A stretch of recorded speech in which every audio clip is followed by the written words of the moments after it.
বিশ্বকবি রবীন্দ্রনাথ ঠাকুরের লেখা জন্মান্তর। আমি ছেড়েই দিতে রাজি আছি সুসভ্যতার আলো।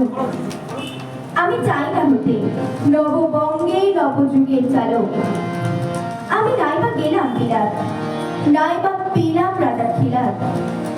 যদি পরজন্মে বাইরে হতে ব্রজের রাখাল বালক, তবে নিভিয়ে দেব নিজের ঘরে সুসভ্যতার আলো।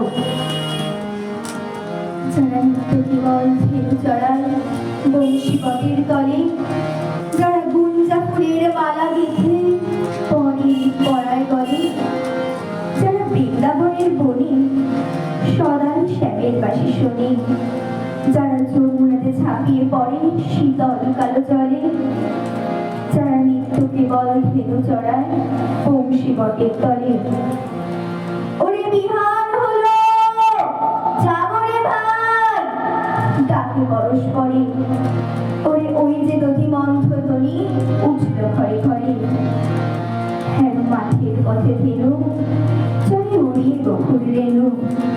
হ্যাঁ আমি রাতে ব্রজের বধূ দুগ্ধ দহন করে। ওরে বিহান হলো জাগরে ভাই, ডাকে পরস্পরে। ওরে শ্রাবণ মেঘের ছায়া পড়ে কালো তমাল মূলে। ওরে পার ও পার আধার হলো কালী কুলে। ঘাটে গোপাঙ্গনা ডরে তাতে খেয়া তরির পরে। হ্যারো কুঞ্জ পরে নাচে ময়ূর কলাখানি তুলে।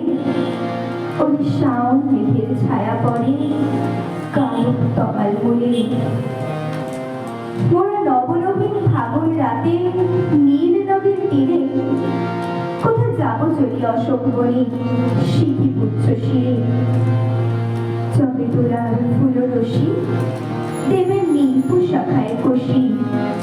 যবে দক্ষিণ বায়ে বাঁশির ধ্বনি উঠবে আকাশে তীরে, মোরা রাখাল মিলে করবো খেলা নীল নদীর তীরে। আমি হব না ভাই নববঙ্গে নবযুগের চালক।